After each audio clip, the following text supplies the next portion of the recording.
Nazim soybean seed से oil हम किस तरह निकालते हैं और एक अच्छी क्वालिटी का सोयाबीन मील किस तरह बनाया जाता है, आज की इस वीडियो में मैं आपको मुकम्मल बताऊंगा। वीडियो को एंड तक ज़रूर देखिएगा। बिस्मिल्लाहिर्रहमानिर्रहीम। अस्सलाम वालेकुम नाज़रीन, मैं आपका होस्ट खबर याद। आप देख रहे हैं मेरा यूट्यूब और फेसबुक चैनल। नाज़रीन, सबसे पहले हम सोयाबीन सीड को एक कन्वेयर की मदद से सीड स्टोरेज हाउस से क्लीनिंग की तरफ लेकर जाएंगे ताकि हम सीड में से फॉरेन मटीरियल को अलग कर सकें। सीड क्लीनिंग के लिए वाइब्रो पर 9 mm की जाली लगाकर सबसे पहले हम वुड, प्लास्टिक, पेपर और स्टोन वगैरह जैसे फॉरेन मटीरियल को अलग कर लेंगे। 9 mm जाली से नीचे 26 मैच की जाली होती है जिससे हम डस्ट यानी खाक को छान लेंगे। इस तरह सीड हमारा साफ़ हो जाएगा। क्लीनिंग के बाद सोयाबीन सीड को हम क्रैकिंग की तरफ लेकर जाएंगे। ये क्रैकर मशीन है। सोयाबीन सीड को क्रैक करने के दो बड़े फ़ायदे होते हैं। पहला, सीड जब मुख्तलिफ पीसेज में क्रैक होता है तो इसके ऊपर से छिलका उतर जाता है और हम आसानी से सीड की डीहेलिंग कर लेते हैं। दूसरा, जब हम सीड के फ्लैक्स बनाते हैं तब फ्लैकर मशीन को ज़्यादा फोर्स नहीं लगानी पड़ती। अगर सोयाबीन सीड के 100 दानों का वजन 10 ग्राम से कम है तो सीड स्मॉल साइज़ का है। आपने सीड को 2 से 4 पीसेज में क्रैक करना है। अगर सीड का वजन 10 से 14 ग्राम है, 100 दानों का वजन, तो ये सीड मीडियम साइज़ का है। आपने 4 से 6 पीसेज में क्रैक करना है। अगर सोयाबीन सीड के 100 दानों का वजन 14 ग्राम से ऊपर है तो ये लार्ज साइज़ का सीड है। आपने इसको 6 टू 8 पीसेज में क्रैक करना है। क्रैकिंग के बाद सीड को हम डीहेलिंग की तरफ लेकर जाएंगे। ये ऑप्शनल है। अगर आपने हाई प्रोटीन मील बनाना है तो डीहेलिंग करनी होगी। अगर आपने हाई प्रोटीन मील नहीं बनाना तो इसकी ज़रूरत नहीं है। ये एयर डक्ट है। ये आईडी फैन से कनेक्ट है। जितने परसेंट हमें छिलका उठाने की ज़रूरत होती है इसके मुताबिक हम पंखे के ड्राफ्ट को खोलेंगे, यानी कि एयर के प्रेशर को हम कंट्रोल करेंगे। 1% छिलका उठाने से तकरीबन 0.2 से 0.4% तक प्रोटीन में इजाफा होता है। डिपेंड करता है कि सीड की क्वालिटी कैसी है। अब हल यानी कि छिलका साइक्लोन से होता हुआ एक वाइब्रो में आएगा। यहाँ हम चेक करेंगे कि क्या सीड के दाने तो इस छिलके के साथ शामिल नहीं है, क्योंकि अगर हवा के प्रेशर को हम कंट्रोल ठीक से नहीं करेंगे तो सीड के दाने आ सकते हैं छिलके में, जो कि हमारी प्रोडक्शन में लॉस का सबब बनेंगे। तो इसलिए हम यहाँ पे क्वालिटी को श्योर करेंगे कि सीड के दाने ना हों। और ये छिलका कैटल फीड के लिए एक बेस्ट सोर्स है, फाइबर सोर्स, एनर्जी सोर्स है, तो ये आपका ज़ाया नहीं जाएगा। इसकी भी अच्छी प्राइस होती है। तो हमारी डीहेलिंग यहाँ पे पूरी होगी। डिहेलिंग के बाद सीड को हम कंडीशनर यानी कि कुकर मशीन की तरफ लेकर आएंगे। यहाँ अगर सीड का मॉइस्चर कम है तो इसको ज़्यादा कर देंगे, अगर ज़्यादा है तो इसको कम कर देंगे। कुकर मशीन को मुख्तलिफ कंपार्टमेंट होते हैं। ज़्यादातर 4 से 5 कंपार्टमेंट का कुकर होता है, डिपेंड ऑन प्रोडक्शन। तो हर कंपार्टमेंट टीटीएम से कंट्रोल होता है, यानी कि टेम्परेचर, मॉइस्चर और स्टे टाइम। टेम्परेचर और मॉइस्चर को हम स्टीम से, और बाकी जो स्टे टाइम है, रेजिडेंस टाइम हर कंपार्टमेंट का, लीवर से हम कंट्रोल करते हैं। और इस सीड को हमने 70 सेंटीग्रेड तक का टेम्परेचर दिया है। 105 सेंटीग्रेड से आपने ऊपर नहीं देना टेम्परेचर, नहीं तो आपकी जो मील की प्रोटीन है वो डीनेचर हो जाएगी, सोलबिलिटी आपकी कम हो जाएगी। कंडीशनिंग करने से एक तो हमारी फ्लैकिंग अच्छी होगी, दूसरा जो आपकी जो ऑयल की विस्कोसिटी वो कम हो जाएगी और आप बेहतर एक्सट्रैक्शन कर सकते हैं, मैकेनिकली भी और सॉल्वेंट भी। कंडीशनिंग के बाद सीड को हम फ्लैकिंग की तरफ लेके जाते हैं। ये फ्लैकर मशीन है, क्योंकि सीड के जो सेल्स होते हैं जिसमें ऑयल पैक्ड होता है वो अल्ट्रास्कोपिक साइज़ के होते हैं। उन सेल्स को रैप्चर करने के लिए हम इस मशीन का इस्तेमाल करते हैं। इस मशीन में 2 रूल्स होते हैं, एक एंटी क्लॉकवाइज़ चलता है, दूसरा क्लॉकवाइज़ चलता है। तो सीड इनके दरमियान से जब गुजरता है तो वो चिपटा हो जाता है, तो उसके जो सेल्स हैं वो फ्रैक्चर हो जाते हैं। सीड कुछ इस तरह से चिपटा हो जाएगा, यानी कि उसकी चिप्स बन जाएंगी सीड की। और फ्लेक्स की जो मोटाई होती है 0.2 से 0.3 mm के दरमियान आपने इसकी जो मोटाई है वो रखनी है फ्लेक्स की। फ्लेक्स करने से एक तो ये फ़ायदा है कि जब आप इसको सॉल्वेंट की तरफ लेकर जाएंगे तो हेक्सेन इसमें से आसानी से ऑयल निकाल सकती है, क्योंकि हेक्सेन जो है ना सीड के हार्ड पार्टिकल से ऑयल नहीं निकाल सकती। अब इसको हमने बिल्कुल रैप्चर कर दिया है सारे सीड के सेल्स को ना, तो हम आसानी से ऑयल निकाल सकते हैं मैकेनिकली भी, और अगर सॉल्वेंट की तरफ लेकर जाएंगे वहाँ से भी इसको आसानी से हम ऑयल निकाल सकते हैं। यहाँ तक सीड प्रिपरेशन सेक्शन खत्म हुआ। इस सेक्शन में हमने क्लीनिंग की, क्रैकिंग की, कंडीशनिंग की और फ्लैकिंग की। अब हम फ्लेक्स को मैकेनिकल प्रेसिंग की तरफ लेकर जाएंगे, पीआरपी की तरफ। यहाँ हम इसमें से ऑयल को एक्सट्रैक्ट करेंगे, केक बनाएंगे, और उसके बाद हम उसको सॉल्वेंट की तरफ लेकर जाएंगे। फ्लैकिंग के बाद सीड को हम एक्सपेलर मशीनों की तरफ लेकर आएंगे ताकि इसमें से हम ऑयल निकाल सकें। हर मशीन को उसकी कैपेसिटी के मुताबिक सीड को फीड किया जाएगा। ये एक्सपेलर मशीन 60 टन सीड को 24 आवर में क्रैश करता है। फ़र्ज़ करें सोयाबीन सीड में 20% ऑयल है, तो हम यहाँ पे 10 से 12% ऑयल को एक्सट्रैक्ट कर लेंगे मैकेनिकली। मशीन से ऑयल निकलने के बाद ऑयल बाय ग्रेविटी एक चैन कन्वेयर में आता है जो मशीन के नीचे लगी होती है। इस चैन कन्वेयर लगाने का मकसद ये है कि जब एक्सट्रैक्शन होती है, मैकेनिकल एक्सट्रैक्शन, तो प्रेशर से कुछ एक्सट्रैक्शन मटीरियल भी साथ आता है। ये एक्सट्रैक्शन मटीरियल को हम दोबारा रिसाइकल करवा देंगे, इसमें से ऑयल निकालेंगे दोबारा हम। और बाकी जो ऑयल होता है इसके नीचे एक और जाली होती है इस कन्वेयर में, जिसकी मोटाई 1 mm तक होती है। वहाँ से हम ऑयल नीचे की तरफ सेटलिंग टैंक की तरफ जाए। ऑयल जब सेटलिंग टैंक की तरफ आता है तो यहाँ हम ऑयल में से जो ब्रीक पाउडर होता है जो 1 mm की जाली से गुजर चुका है, इसको हम दोबारा रिसाइकल करवा लेंगे, मशीनों, एक्सपेलर मशीनों की तरफ भिजवा देंगे। और जो बाकी ऑयल है उसको एक लेवल के मुताबिक, एक लेवल रख देंगे, उस लेवल के मुताबिक ऑयल को हम दूसरी टैंक में शिफ्ट करेंगे ताकि हम फ़िल्टर आसानी से कर सकें। जब इसकी फ़िल्ट्रेशन करेंगे हमें मसला नहीं होगा। ऑयल निकालने के बाद बाकी आपको केक हासिल होगा। इस केक के अंदर, सोयाबीन केक के अंदर 8 से 10% तक ऑयल मौजूद होता है। जितना आप इस कोन को प्रेस करेंगे सीड का रेजिस्टेंस टाइम बढ़ जाएगा और आपका जो ऑयल है वो ज़्यादा एक्सट्रैक्ट होगा। लेकिन आप कोन को उतना ही प्रेस कर सकते हैं जितना मशीन की मोटर लोड बर्दाश्त कर सकती है और मशीन का जो गियर है वो इसको बर्दाश्त कर सकता हो। अब केक को हमने हासिल कर लिया है और केक को अब हम लेकर जाएंगे सॉल्वेंट एक्सट्रैक्शन की तरफ ताकि हम इसमें से मज़ीद ऑयल निकाल सकें। मगर ये केक बड़े साइज़ का है तो हम सबसे पहले इसको हैमर मशीन की तरफ लेकर जाएंगे ताकि इसके साइज़ को हम रिड्यूस कर सकें। केक का साइज़ मिनिमम 1.5 इंच और मैक्सिमम 3 इंच तक हो तो ज़्यादा बेहतर है। केक हमारा 5 नंबर कन्वेयर से सॉल्वेंट की तरफ जाएगा और यहाँ हमारा पीआरपी सेक्शन ख़त्म हुआ। पीआरपी से सोयाबीन केक कंटिन्यूसली सॉल्वेंट की तरफ एक्सट्रैक्टर मशीन में आता है। ये एक्सट्रैक्टर मशीन है, ये हॉरिजॉन्टल टाइप का स्ट्रक्चर होता है, इसको हम बेड भी कहते हैं। इसके अंदर स्लो मूविंग बेल्ट कन्वेयर होती है, जो कि एक स्लो मूविंग गियर के साथ कनेक्ट होती है, और इस गियर की स्पीड जो होती है वो एडजस्टेबल होती है। मशीन के अंदर बेल्ट कन्वेयर पर 25 से 28 मैच तक की जाली लगाई जाती है। एक्सट्रैक्टर मशीन के नीचे पंप्स की एक पूरी सीरीज़ होती है। ये पंप्स सॉल्वेंट यानी कि हेक्सेन को एक्सट्रैक्टर के अंदर केक के ऊपर शावरिंग करने में हेल्प करते हैं। एक्सट्रैक्टर मशीन के बॉटम में हॉपर्स होते हैं, हर हॉपर्स पंप के साथ कनेक्ट होता है, और ये पंप दूसरे हॉपर्स में हेक्सेन मुंतकिल करेगा, दूसरा तीसरे में, तीसरा चौथे में। ये पूरी सीरीज़ होती है, और हेक्सेन मुतवातिर केक के ऊपर शावरिंग होती रहेगी। हेक्सेन केमिकल का टेम्परेचर 57 मिनिमम और मैक्सिमम 60 सेंटीग्रेड तक आपने रखना है। लुकिंग ग्लास से हम देख सकते हैं कि एक्सट्रैक्टर मशीन में हेक्सेन की शावरिंग किस तरह हो रही है। आप देख सकते हैं कि जो बेल्ट कन्वेयर थी उसके ऊपर ये केक है, और इसकी स्पीड इतनी स्लो है, आप महसूस कर सकते हैं कि ये स्पीड कितनी स्लो है। हेक्सेन को जब हम केक के ऊपर शावरिंग करते हैं तो ये हेक्सेन सोयाबीन केक के जो सेल्स हैं, ऑयल वाली सेल्स, उनके अंदर पेनिट्रेट कर जाती है। ऑयल ऑर्गेनिक कंपाउंड है, हेक्सेन भी ऑर्गेनिक कंपाउंड है, तो इसलिए हेक्सेन ऑयल को अपने साथ मिक्स कर लेती है, और ये हेक्सेन नीचे जो हॉपर होगा उसके अंदर चली जाएगी, और अगला पंप उसको नेक्स्ट शावरिंग की तरफ उसको मुंतकिल कर देगा। ये सिलसिला कंटिन्यूसली चलता रहता है। सोयाबीन केक का मॉइस्चर मैक्सिमम 8% होना चाहिए। ज़्यादा मॉइस्चर जब होगा तो हेक्सेन को पेनिट्रेशन में मसला होगा, और 5 to 4 मॉइस्चर भी नहीं होना चाहिए, इससे भी हेक्सेन का जो लॉस है वो बढ़ जाएगा। तो आइडियल मॉइस्चर 8% तक ठीक होता है। सोयाबीन केक जब सॉल्वेंट की तरफ लाएँ तो इस बात को श्योर कर लें कि केक के अंदर सीड के दाने ना हों, क्योंकि हेक्सेन सीड के दानों में से ऑयल नहीं निकाल सकती। इसके लिए आपको जो सीड के जो सेल्स होते हैं, ऑयल के सेल्स होते हैं, उनको रैप्चर करना ज़रूरी होता है, यानी कि आपकी फ्लैकिंग अच्छी होनी चाहिए, और प्री प्रेसिंग भी। मशीन के अंदर ये जो आपको रैक नज़र आ रहा है, इसका काम होता है ये सरफेस को फाड़ता है केक की।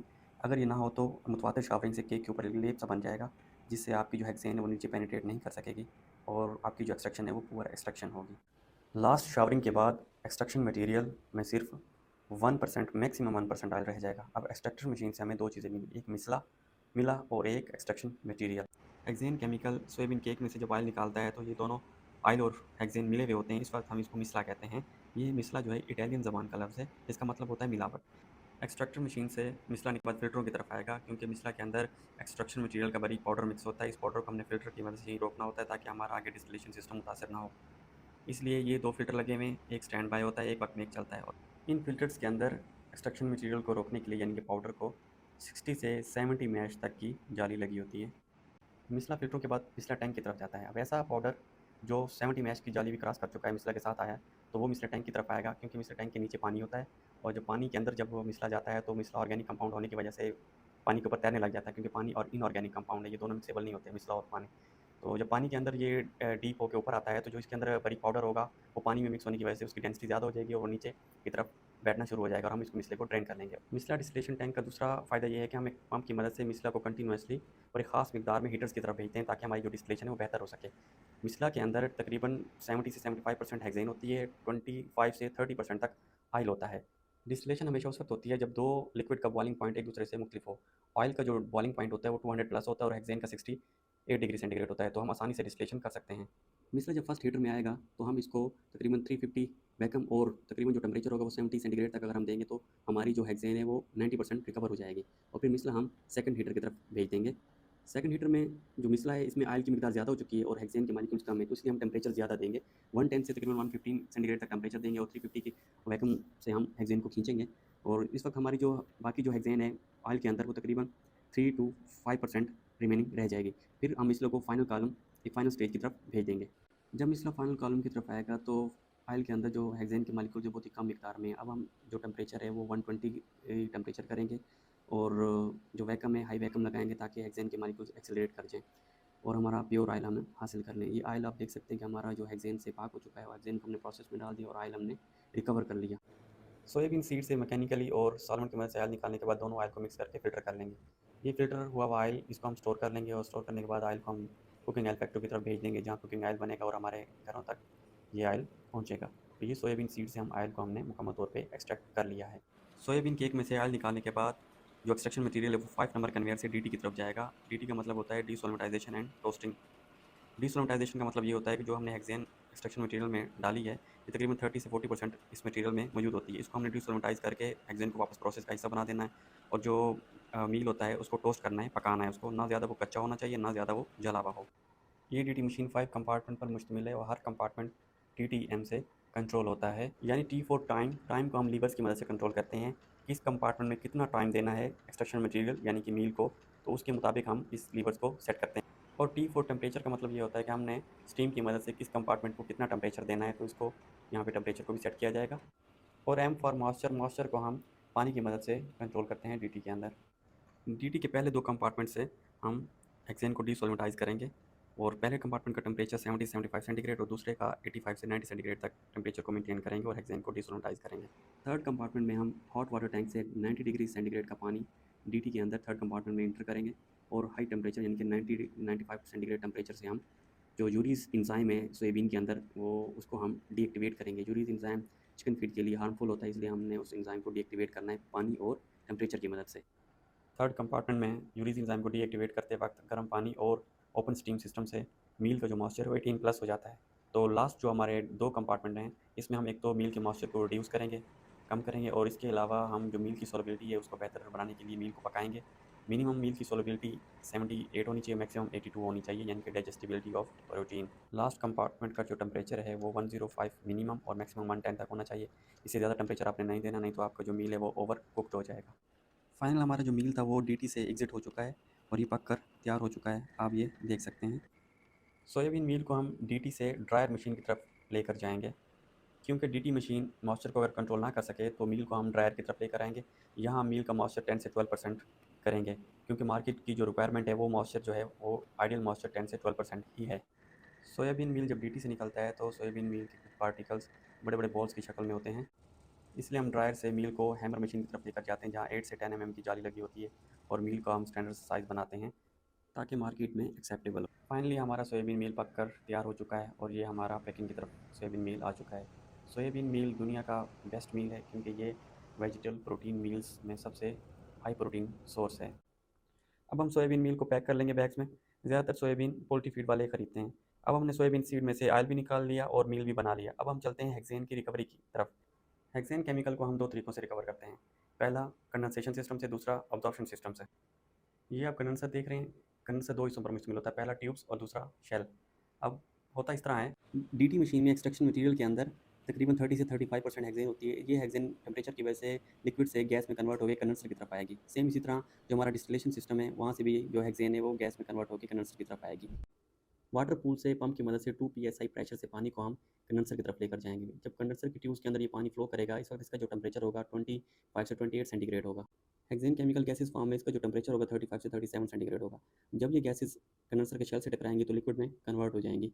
अगर कंडेंसर के अंदर पानी का टेम्परेचर 28 सेंटीग्रेड है और जो हमारे हेक्सेन के वेपर्स हैं उनका टेम्परेचर 35 सेंटीग्रेड है, तो तकरीबन ये 7 to 8 सेंटीग्रेड टेम्परेचर जो है ना इसका इजाफा हो जाएगा पानी के अंदर। इस पानी के टेम्परेचर को कम करने के लिए हम कूलिंग टावर का इस्तेमाल करते हैं, ताकि हम इस पानी के टेम्परेचर को दोबारा 28 सेंटीग्रेड पर ले आएँ और इसको दोबारा हम प्लांट के अंदर इंटर कर सकें, और ये जो सिलसिला है कंटिन्यूसली चलता रहेगा। नाज़रीन, अब हम हेक्सेन को अब्जॉर्प्शन सिस्टम से कलेक्ट करेंगे। जब केक को हम सॉल्वेंट की तरफ लेकर आते हैं तो एक्सट्रैक्टर मशीन में केक के साथ हवा भी इंटर होती है और इस हवा के साथ मुख्तलिफ गैसेज होती हैं। अगर हम इनको ना निकालें तो एक्सट्रैक्टर के अंदर प्रेशर बिल्ड हो जाएगा और हमारा जो प्लांट है वो वर्किंग नहीं करेगा। इन गैसेज को हम कंडेंसर की तरफ लेकर आएंगे। अब जिन गैसेज का जो बॉइलिंग पॉइंट है वो प्लस में है तो वो तो कंडेंस होकर लिक्विड में कन्वर्ट हो जाएंगी, यानी कि हेक्सेन वगैरह। लेकिन कुछ गैसेज जिनका बॉइलिंग पॉइंट माइनस में होता है वो अपने साथ हेक्सेन के मॉलिक्यूल को भी लेकर जाएंगी। गैसेज को हम कंडेंसर से निकालने के बाद इसको एक चैम्बर में लेकर आएंगे। इस चैम्बर के एक साइड से गैसेज इंटर होंगी और ऊपर से हम पानी की शावरिंग करेंगे और नीचे से ये पानी हम सेपरेशन टैंक की तरफ लेकर जाएंगे। यहाँ से भी कुछ हेक्सेन हमारी रिकवर हो जाएगी। बाकी गैसेस को हम मिनरल ऑयल सिस्टम से अब्जॉर्ब करवाएंगे। वो एक लंबा प्रोसेस है, इसको आप मेरे इस लेक्चर में देख लीजिएगा, नहीं तो ये वीडियो बहुत लंबी हो जाएगी। गैसेस अब्जॉर्प्शन सिस्टम से होती हुई बिल आखिर एटमॉस्फेयर में खारिज हो जाएंगी। इसमें कार्बन, कार्बन मोनोऑक्साइड जैसी गैसेस शामिल होती हैं। कंडेंसेशन सिस्टम से, अब्जॉर्प्शन सिस्टम से और वाटर सिस्टम से जो हमने हेक्सेन को रिकवर किया है वो सारी हेक्सेन की रिकवरी हमारे सेपरेशन टैंक में आएगी। ये सेपरेशन टैंक है। ये जो आपको लुकिंग ग्लास से हेक्सेन की रिकवरी नज़र आ रही है, ये डिस्टिलेशन सिस्टम से जो ऑयल में से हेक्सेन हम निकाल रहे हैं वो है। और ये थर्ड नंबर पे जो आपको नज़र आ रही है ये डी डीसोलिटाइजर टोस्टर मशीन से जो हेक्सेन है वो आ रही है। और ये ग्रीन जो है ये वाटर के जरिए जो हमने हेक्सेन को रिकवर किया वो आ रही है। और ये जो आपको नज़र आ रही है ये मिनरल ऑयल यानी कि अब्जॉर्प्शन सिस्टम से जो हमने हेक्सेन को रिकवर किया वो है, उसकी रिकवरी है। अब सारी जो रिकवरी है वो इस सेपरेशन टैंक में कंटिन्यूसली आ रही है। सेपरेशन टैंक में दरमियान में पार्टीशन होती है, एक हिस्से में पानी होता है और दूसरे हिस्से में हेक्सेन होती है, इसलिए इसको सेपरेशन टैंक कहते हैं। ये जो ग्रीन हिस्सा आपको नज़र आ रहा है इसको हम कलेक्टर कहते हैं। यहाँ पे हम हेक्सेन को कलेक्ट करेंगे और ये हेक्सेन पानी के अंदर डीप होकर ऊपर की तरफ तैरने लग जाए, क्योंकि पानी इनऑर्गेनिक है और हेक्सेन ऑर्गेनिक कंपाउंड है। हेक्सेन को पानी के अंदर से गुजारने का मकसद ये है कि अगर हेक्सेन के अंदर मॉइस्चर है वो पानी के साथ मिल जाएगा और बाकी जो है इसके अंदर कोई कचरा वगैरह हुआ तो वो भी पानी के साथ नीचे बैठ जाएगा और प्योर हेक्सेन को हम सेपरेशन टैंक के दूसरे हिस्से में मुंतकिल कर देंगे। हेक्सेन सेपरेशन टैंक के दूसरे हिस्से में यानी कि डिस्ट्रीब्यूशन हिस्से में आएगी। यहाँ से हम हेक्सेन को एक पंप की मदद से हेक्सेन को हम दोबारा एक्सट्रैक्टर मशीन में इंटर कर देंगे।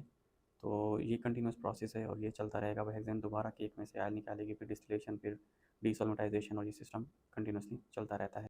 अब इस चैम्बर से पानी मुसलसल सेपरेशन टैंक की तरफ आता रहता है। यहाँ से ओवरफ्लो होकर हॉट वाटर टैंक की तरफ आता है। यहाँ हॉट वाटर टैंक का जो टेम्परेचर है वो 80 से 90 डिग्री सेंटीग्रेड होता है। अगर हेक्सेन के मॉलिक्यूल्स इस पानी में होंगे तो वो एवोपरेट हो जाएंगे कंडेंसर की तरफ और दोबारा वो लिक्विड में कन्वर्ट होकर सेपरेशन टैंक में आ जाएंगे। बाकी जो गर्म पानी होगा इसको हम एक खास मिकदार में प्लांट के बाहर एग्जिट कर देंगे। इस पानी को हम एक चैम्बर की तरफ लेकर जाएंगे जहाँ हम इस बात को श्योर करेंगे कि इसके अंदर अगर हेक्सेन के मॉलिक्यूल जो एटम्स मौजूद हैं तो वो हवा में एवोपरेट हो जाएँ, क्योंकि पानी का टेम्परेचर ज़्यादा होता है। फिर चैम्बर के पानी को फैक्ट्री के वेस्ट वाटर सिस्टम में डालकर फैक्ट्री से बाहर एग्जिट कर देंगे। ये सब हम अपनी हिफाजत के लिए करते हैं, क्योंकि हेक्सेन एक धमाका खेज केमिकल है। अगर ये किसी तरह फैक्ट्री से बाहर हेक्सेन इसमें शामिल हुई पानी के अंदर तो किसी वजह से अगर आग लग गई तो ये आग आपके प्लांट तक पहुंच सकती है। तो इसलिए इस बात को श्योर किया जाता है कि इसके अंदर हेक्सेन ना जाए। 1 टन सोयाबीन सीड पर 3 लीटर से लेकर 3.5 लीटर तक हेक्सेन इस्तेमाल होती है। अगर आपके प्लांट में कोई टेक्निकली मसला आ जाए, प्लांट को खोलना पड़ जाए या फिर बिजली की वजह से ब्रेकें ज़्यादा आ जाएँ, तो भी ये लॉस बढ़ जाएगा आपका। वरना नॉर्मल जो है 3 से 3.5 लीटर तक हेक्सेन इस्तेमाल होती है सोयाबीन। तो नाज़रीन, आपने सोयाबीन सीड की मुकम्मल प्रोडक्शन प्रोसेस को देखा। इंशाल्लाह नेक्स्ट वीडियो में हम यूरीज एंजाइम पर बात करेंगे, क्योंकि सोयाबीन सीड के अंदर यूरीज एंजाइम होता है। इसको हमने डीएक्टिवेट कैसे करना है, अगर ये एक्टिव हो मील के अंदर तो इसके क्या नुकसानात होते हैं। इंशाल्लाह नेक्स्ट वीडियो में मुलाकात होगी। तब तक के लिए अपना ख्याल रखिएगा, अपने इस चैनल का भी। अल्लाह हाफ़िज़, अस्सलाम वालेकुम।